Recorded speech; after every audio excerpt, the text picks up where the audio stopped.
Well, good morning to my friend Richard Kelly across the pond, and good afternoon, I should say, Europe time.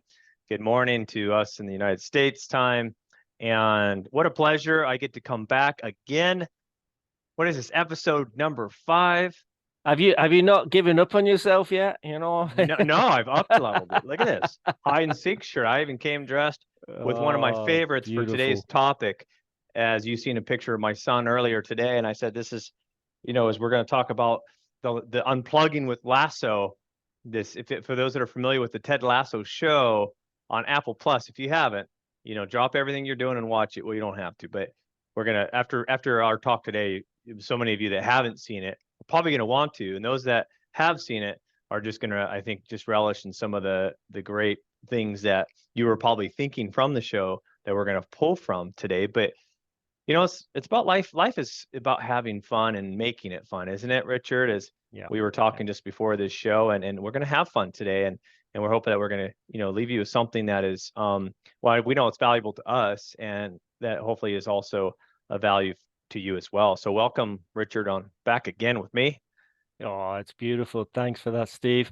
It's always good fun to have the time with you. I know we're always coordinating, creating stuff together, and even these little shows that we're offering here to people, the ideas that come off us from just talking to each other and spinning these ideas around and saying, how can we look? And the fact of Ted Lasso and the writing that was behind it and the understanding of what they were trying to bring out of the series was really impressive. And I know a lot of people are talking across the pond about this, about what it's really meaning for them.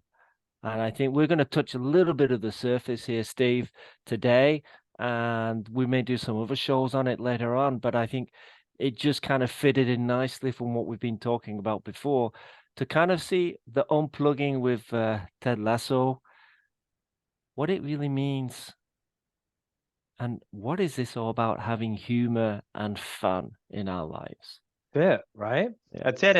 And so for those of you that are visual, here's your visual. I might try not to block it in the video, but that's just to keep us on track and gives you something to look at. So when you think about, for those that are familiar with Ted Lasso, right, he's this coach that comes across. I don't want to give away the show for those that haven't, but at least the context of it is he coaches American football and he gets hired by European football, or soccer, we call it in the United States. Football, as you call it correctly, in Europe, right? And he gets hired to coach European football, and he's never done that before. Never done it. No experience whatsoever when it comes to this sport. But yet, as you find out in the show, we'll cover some of this today, is he doesn't have to, right? He already brings in something different into the culture. We talked a lot about culture and engagement, right, in our first 2 episodes. So if you haven't caught those two, go back and listen to episode 1 and 2, because this plays directly from that in a context of watching how Ted uses this in his interaction with the football team there, right? So when you think about humor, and you'll see humor here is a big deal. I was thinking about this, Richard, as me and you were connecting on this idea behind these 5, we call it 5 principles or attributes or qualities of who Ted Lasso is being when he shows Mhm. up, right? Whether it's with the football team, whether it's with the people in his life, whether he's in the community, you'll see this come out. And this underlining pillar of humor. It's almost everything's built off of humor. And you think of humor as, before we jump into the 5 principles, Richard, what's your thoughts on humor and this idea of when we come from a humorous state, that we're coming from this higher level of consciousness, this higher level of thinking? If I come about things from a humorous, fun, jovial way, what's that setting us up for? I think that's setting us up for many possibilities, because I think when you don't have that humor, what is happening is your body's reacting to it. So your body you is reacting to the feelings and the thoughts that you've created. And if you're not in humor, you're not having fun. You're not actually enjoying the moment. You're possibly actually thinking more about the past or more about what you're going to create in the future, but you're not actually focusing what's happening right now. Mm. And even now, with us having this conversation, we've got an overview. We don't have what we're going to really say until we actually ping pong each other with questions and points of ideas and views about what it all means. So, that is the part of having fun. And everyone will have a different understanding of what humor is and what fun is and what is being okay and what is feeling down. It Mm. all comes from within inside us. It's all made up in here. Hmm. Yet you've got to understand that Ted has given some of these 5 values, 5 principles that you shared into the series to show to people, you can have humor, even though there's, everything could be falling apart, or Mm. even if your owner wants you to fail, part of the storyline, in not succeeding at the club.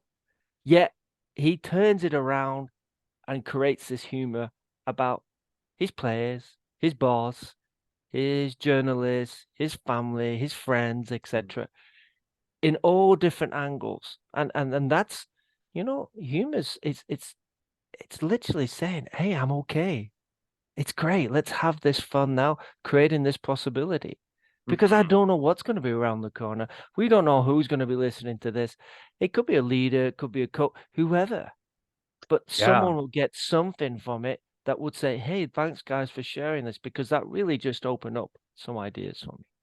I love that too. As I heard you speak about humor, one, it's we're showing up from a higher level of thinking. Two is we're present in the moment. We're not in our past. We're not in our future. We're actually in the present moment. It's kind of a mindfulness or meditative activity, right? And we're also the big part I heard you speak in there too is doesn't matter where you place Ted Lasso, he's going to be himself in any environment wherever you put him. And we're going to uncover some of that of idea of doesn't matter what the external circumstances hold, he creates within who he is already. And because the first principle, right, being positive, because you hear positivity. Martin Seligman's done a lot of work on positive and optimism and all these ideas and positive psychology.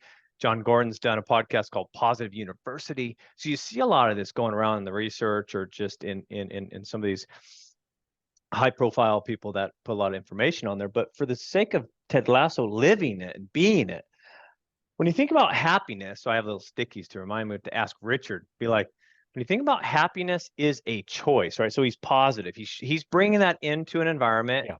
whether the club is successful or failing, he's bringing a level of happiness as a choice of being that. And that word of choice is very, very much prominent. It's such an important way of understanding, folks, that you have a choice. When you wake up in the morning, you can either say, "Hey, it's going to be a great day. I'm going to have some fun," or "It's going to be a bad day and I'm going to have problems, etc. And this is what's going to happen." Hmm. That choice is the difference. You choose. You have that choice. You have that free will to show up in the morning, even if you think everything is a mess, even if you think the jam or well, you've had the hurricane and stuff. Yeah, it is a sad thing if it's people's houses or homes are being destroyed. Totally agree with that. And I can understand the hardship that they must go through. And yet at the same time, it's just for us to say, okay, it may take some time now, but I know I can rebuild the house in a better way next time. Or I can, maybe look for somewhere where I can have a bit of a stronger foundation. Or maybe it's time for us to move away. Depends. Depends on the person and the situation. You yourself, Steve, have moved from California all the way over to Florida because you said of the experience you had over there, and then you've come over here and you've got these experiences. But it's not wanting you to Yeah. move again. It's Well, it's and you think about it, it was the choice in the matter of moving here. yeah, I can make a new choice. yeah. If we move here and go, oh, we don't want to live in this beautiful home, let's find a new home, or let's move to a new state, or let's take on new work. As an entrepreneur, of course, every day I wake up is a new choice, just like you, Richard. It's like, who am I serving today, right? And I love what you say there. There's options. When we know we have choice, there's freedom, isn't there? There's a freedom in the choice to say, I can choose my attitude, I can choose my behavior, my action, I have choice of thoughts of how I think about situations. So Ted Lasso goes in with this positive mindset, irregardless for the circumstances around him. I know a lot of the work that you and I do works with leaders that maybe lose hope, lose faith, lose belief, lose trust, lose their vision, lose their way when they feel like choice is removed, or right? And then you start to see the energy start to decline. You start to see positivity dip. We see this in a lot of the leaders that you and I serve. Yeah. It's people say, yeah, you can't be positive all the time. Yeah, that's possibly true. But that's where the difference is. Mm-hmm. Because, that understanding, your body will tell you when you're off-centered and you're not feeling right and you're not having fun. Mm-hmm. It'll tell you. It'll give you that aches and pains to say, hey, you're kind of off balance here. What's going on? You're not in the center. You're not having fun again. Or you're not really focusing in the moment and clearly knowing what you want. Yeah. Now, being positive could also be meaning knowing what you want and being focused. Mm-hmm. Again, it's the interpretation of what you think as being positive. Yeah. Ted was showing in the series how focused he was. He was wanting to get the best out of every angel person that he was with. He was serving them in a way that was making them become powerful themselves. It was making them become positive themselves. There you go. Because that's going into the second one, caring for others. This is not scripted out, folks. No, so I'm showing up positively in myself. Yeah. And then now I'm sharing that with others, which we call caring. The thing about this, he sees the good in others, which we're just starting to go into.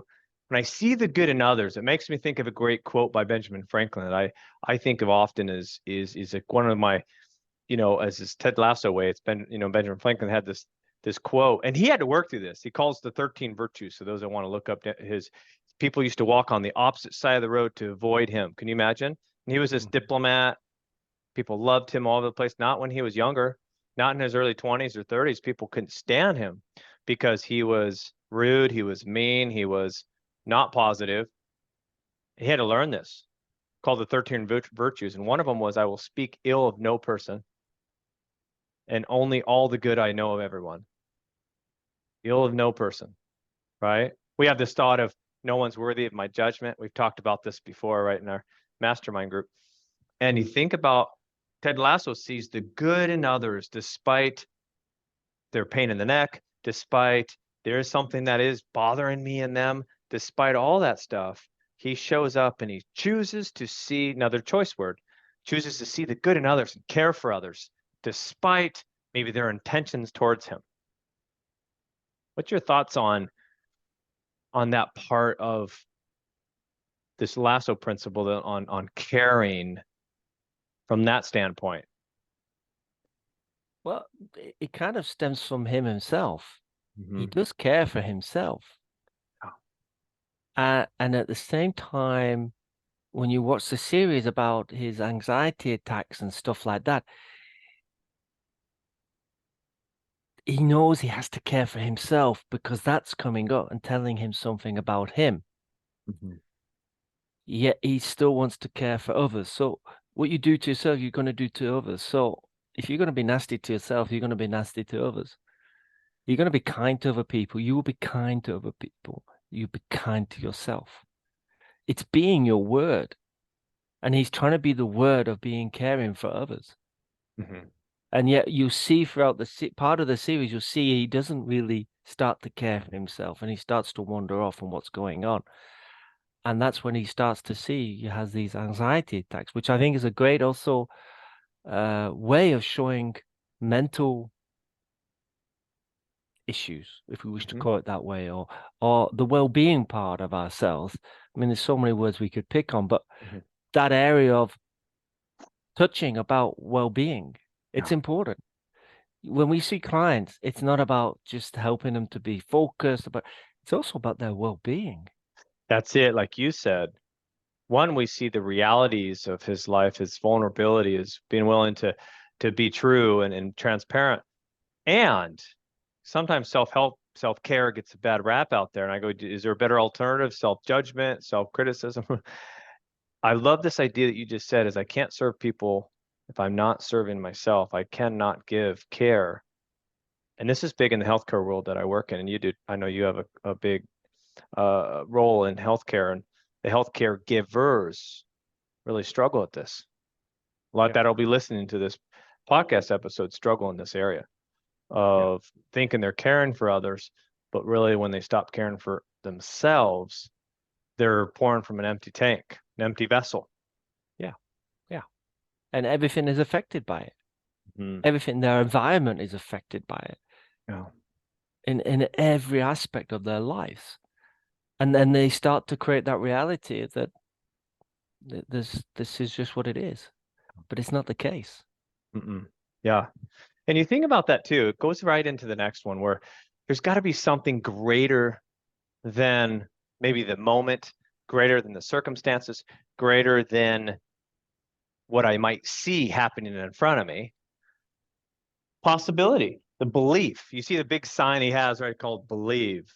Believe. I have it above my desk actually too. It says believe, right? When you think about believe, this, and it's like this idea where these, it's like an optimist way of looking at possibility. It goes back in that word you mentioned earlier, possibility.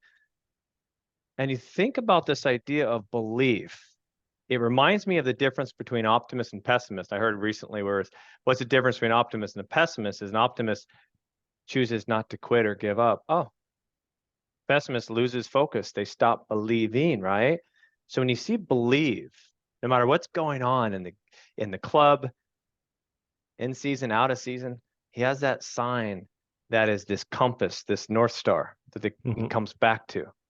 And what's your thoughts on the power of belief? Why is belief there? Why does it matter for us as leaders? Why does it matter for those of us running a company uh, that people believe in our mission statement and our values, our vision?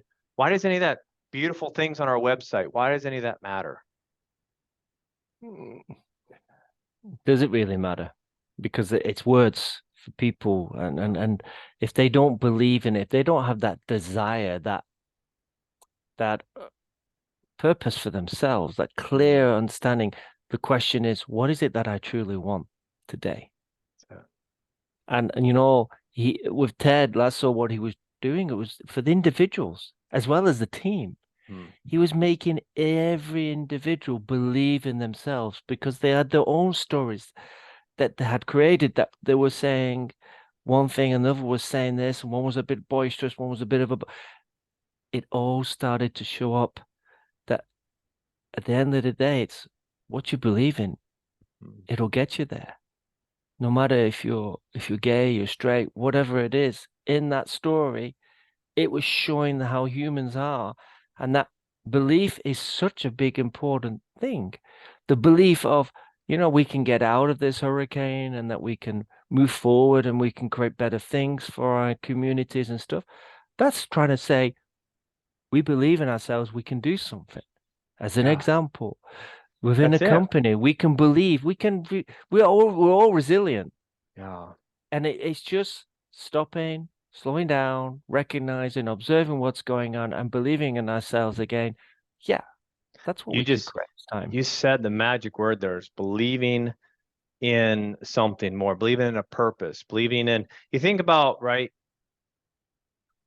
probably the two greatest days in our life is one, I know why I'm born, right? This is my values, my gift sets, my things I offer to the world. And two, what I what I do with those gifts, how I offer it, how I contribute.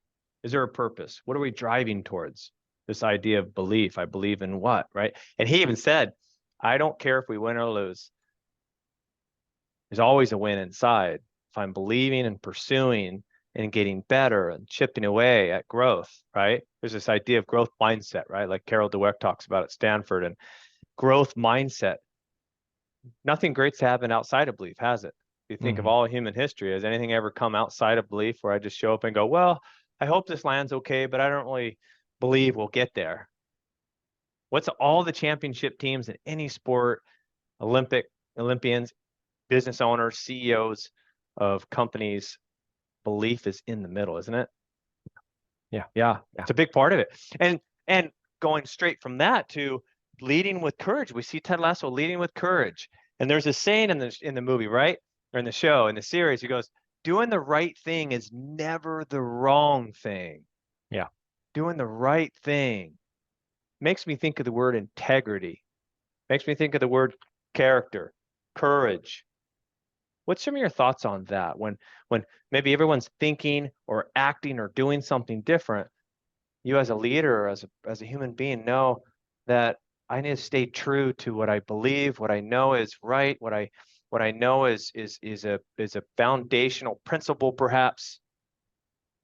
It is. And at the same time, also taking in other opinions or other ideas, because you're wanting to lead and you're leading in that moment. If you're leading from the past or you're leading from the future, you're not really benefiting of where you are right now. So leading from right now, taking in that information and playing with it and processing it and asking questions, you know, that's part of the process, that's part of leadership. It's about asking the question, you know, unplugging with Ted Lasso. What questions could we raise from unplugging with Lasso? What does that mean? What you guys are trying to say? You know, we're trying to get you to understand stuff, and you can raise many questions.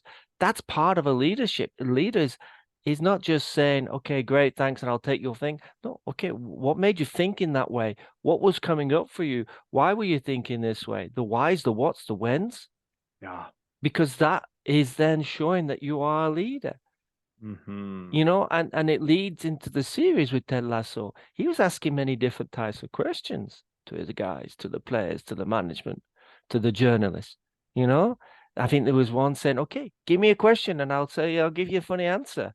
Yeah. You know, well, right So at the beginning, he so there's got that this into there's a sense of willingness to look as a fool, willingness to not be liked, willingness to kind of show all your cards, willingness to be vulnerable. If I'm courageous, I'm stepping into something. It almost gives people permission to be themselves.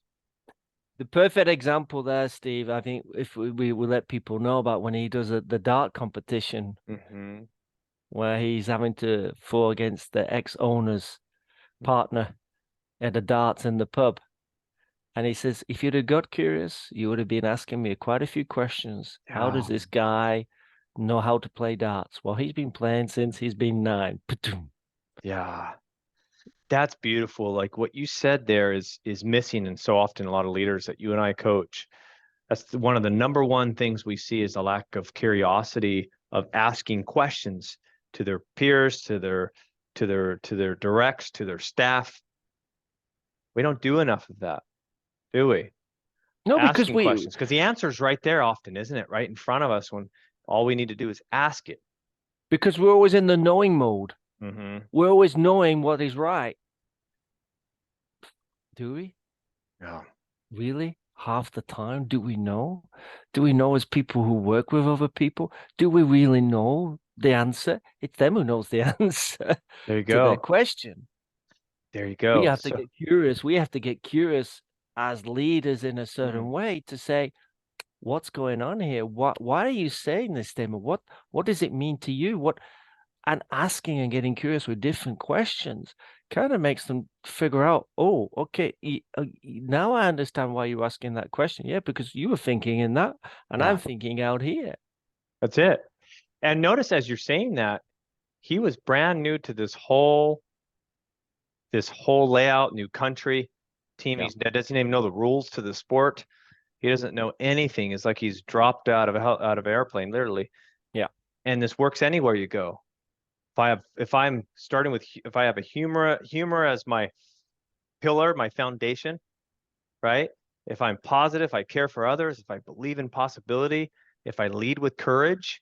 And then lastly, this part is a major big part in the show too, is he talks about the goldfish memory, right?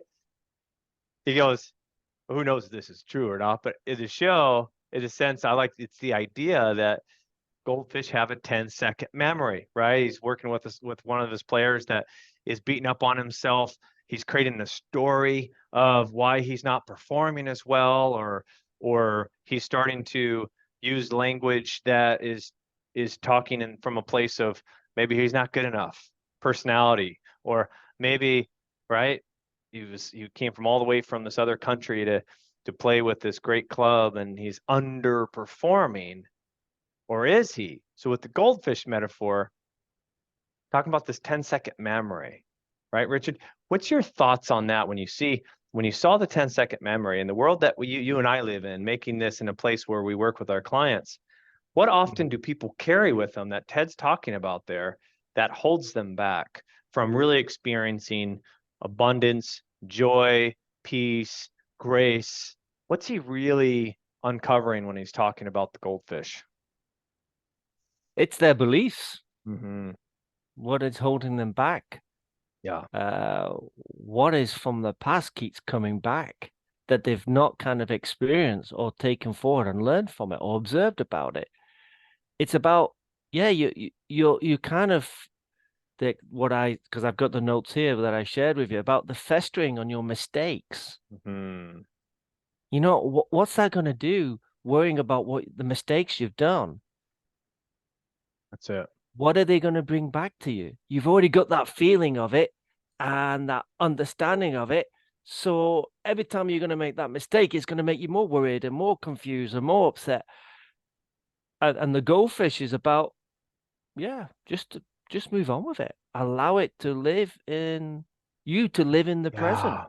Because Because if you don't, who does this better than anybody that you and I know? I showed you a picture of him just before this, right? A yeah, toddler. yeah, yeah, Kids, my 5-year-old, sometimes my 9-year-old, though she's starting to let things sink into the memory bank a little longer. But the goldfish is like a child. yeah, It's like our children. Something happens, right? Something rocks the system, whether they acted out or there was something going on where they misbehaved, or an event happened. Do they carry that event with them for the rest of the day or the week or the month? It's like it's gone in 5 minutes usually, right? It's yeah, amnesia. It's like, oh, I moved right past it. And that's like, if you think about that idea where it's if I can move past or look past something, I get back into curiosity, I get back into caring, and I stay positive. I get back into belief, I get back into having courage when I don't carry the baggage with me that us as adults, because a lot of times we go, wait till you're an adult. You ever say that to our kids? Wait until you're an adult, you have responsibilities. Then you'll see this, you're not gonna be smiling as much. Now, then will you? Right? It's like now me and you look at it and we go, that sounds horrible. That's just an yeah, idea planted that life can't be abundantly wonderful. And yeah. that goldfish idea where it's the past is done. The past, there's a great coach, he's now passed on, named Trevor Moawad, and he wrote a good book called It Takes What It Takes. And he works with like high level athletes and executives, and he calls it neutral thinking. His dad was big on positive psychology, Bob Moawad, kind of in that era where Mm-hmm. you saw like these great these when motivational was motivational talkers were first new, like Tony Robbins was young, and you had all these different Mm-hmm. gurus out there.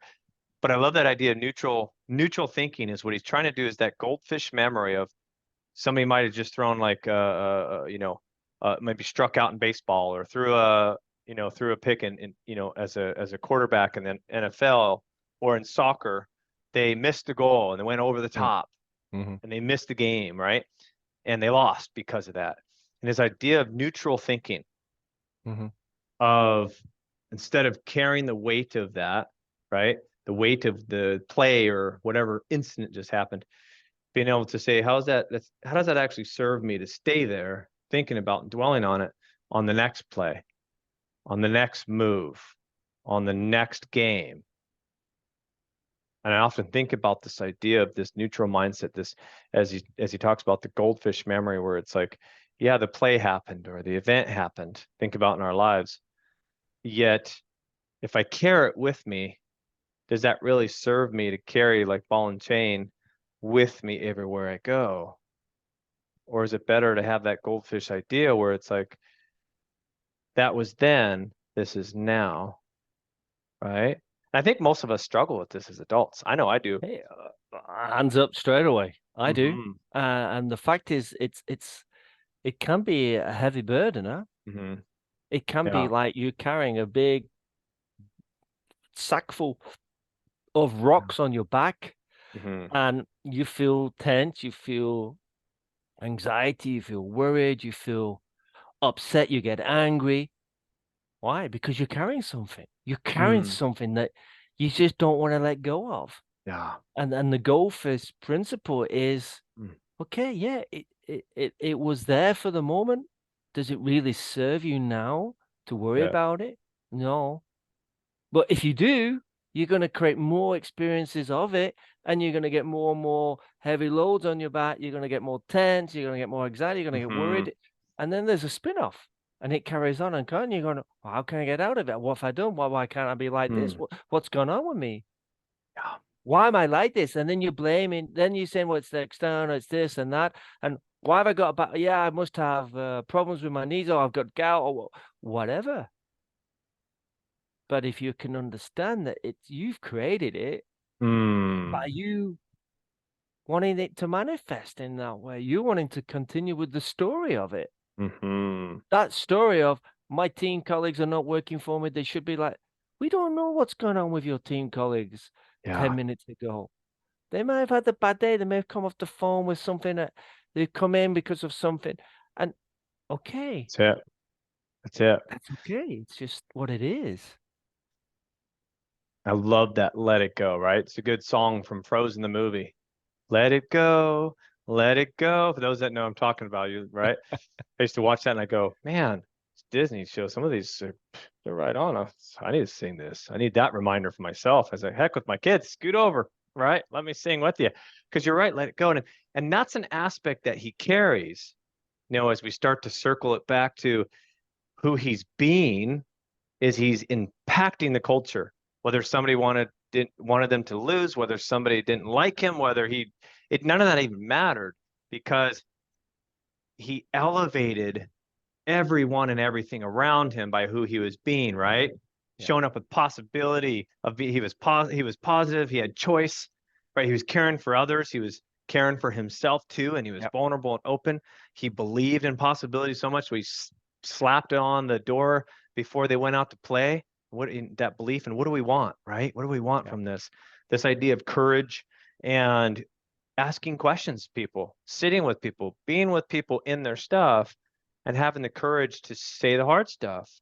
And then the goldfish memory of being able to let things go, being able to move beyond the past and create in the current, and keep the curiosity, as you saw, so alive, when it's really and it's wrapped around that idea of the humor. Because he could do that, he's present, right? He's coming from a place of internal joy, Mm-hmm. happiness. This came from the inside, right? Inside Mm-hmm. work. And he chose to create that. Mm-hmm. No matter what was given to him, he played with it and he used it to the fullest without judgment. Yeah. Yeah. Yeah. Yeah. Any closing thoughts on the Lasso way, the way that he showed up, the way that we can show up in our family and our businesses with others, by how he modeled so well with that, what's really possible for us. Yeah, the possibility is, folks, we actually are resilient human beings. We actually bounce back. I know people don't like that word, or they don't associate with it. But if you think about it, as you've said, Steve, your son, 5 years old, he's just bouncing back every time. It's like a Duracell battery, just never stops running. But it's that willingness, that belief that, he's learning something. I'm learning something from my dad, I'm learning something from my mom, my sister, I'm learning about life, my friends. Hey, it's great. Let's have fun. Let's get up again and let's make a sandwich out of whatever, or make a juice out of this. And hey, it's their creativity, and unfortunately we kill it later on in life. Mm-hmm. Society kills it, our education kills it, our industry kills it, you name it. We all kind of, and then you wonder why people are the way they are, and upset and confused and frustrated and angry, and not able to be focusing and not wanting. Yeah, it's just putting you back on your flow of your river again, on your boat, just letting you understand how you can steer it differently this time than where you did it from the last time. Noticing where it's come from, noticing what your body's telling you. Ted was saying he had that anxiety. He had things that were he was holding on to, and he was creating the anxiety for him. He had to go back home. That was the end of the story. He wanted to go back home because that's where he wanted to be. Yeah. Yeah. That's where he wanted to be. He wanted to be the better father for his son because Yeah. he realized that he wasn't being the father for his son at the beginning. And then as the story goes through, you can see, Yeah. he was a better father. He wanted to be that father who did activities with his son and not missed out on the times with his son. And yet we all get caught up in it. We Yeah. all get caught up with it. We're trying to generate things, create things, be busy, meetings and calls and stuff. But when your son or your daughter wants to say, can I have 10, 15 minutes with your time? It means something to them. Same with your colleague. Can I have 5, 10 minutes to have a conversation? Then maybe that they're wanting to finish. Maybe they want to leave. They've had enough, or that there's something else going on that they want to share because they know that they've got the confidence with you to listen to them That's it. I think, and and to be there for them because they believe in someone who's yeah, there for them. I think right there too, as you said, is almost another added part to being present is slowing down to allow presence to exist, right? As you're speaking that, it's a real intentional way that it shows up, a real intentional way that we can show up to where life is busier than ever. Technology, we drive faster cars, we get instant access, we have microwaves, and everything that you see from the Lasso Way is slowing all that down to a conversation, to Hmm. listening, to being curious, to being actually wanting to learn about somebody else's world. And I think that's a great, you said that with our children, with our colleagues, with our staff. If we're really having struggle with somebody next to us, when's the last time we had a good conversation, went and had coffee or tea? I don't know what they have in the in Brussels. You would know better than I would. Maybe it's tea, as he calls it, dirt water. I actually like tea. I just had a little bit just before I got on this call, and spending time with someone today. There's nothing else that you get from unplugging with Lasso, but that what Richard just shared is key. I'm gonna go do that with my daughter today, our 9-year-old. I need to, right? I need to spend time with her and really just relish who she is and who she's becoming and who she's, her what she's excited about and what she's frustrated with. I'm gonna use this the Lasso way with her and hopefully today's talk with conversations across the pond, something in there connected with you. Doesn't have to be all five at once, right? But hopefully one of the principles really stood out to you that you want to lean into today, right? And of course, as before, me and Richard would love to, be able to help support you in that. If there's anything Yeah, that you can do, of course, I'll have our contact information in the show notes. But the biggest part is just taking small steps towards that. You never see Ted exactly. Lasso in a rush. You never see him upset with win or losing. There is no such thing. It's made up game, right? And relationships matter the most, right? We talked about relationships last time. And Yeah. you notice we're building a kind of our theme is relationships, because all of life is about our relationships. And Ted Lasso gave us a great examples of that. Any last closing thoughts or words from my friend Richard here? No, I just got goose pimples when you were talking about the relationships and how, our relationship, how it's grown, etc. Yeah. And as you said, everything is about a relationship with yourself as well, because Mhm. and that relationship with that colleague or that person or that child or your whoever it is, spending that time. We can all hide behind, the good old mobile, Mhm. the good old messages, the good old email system. Now we call it old email system.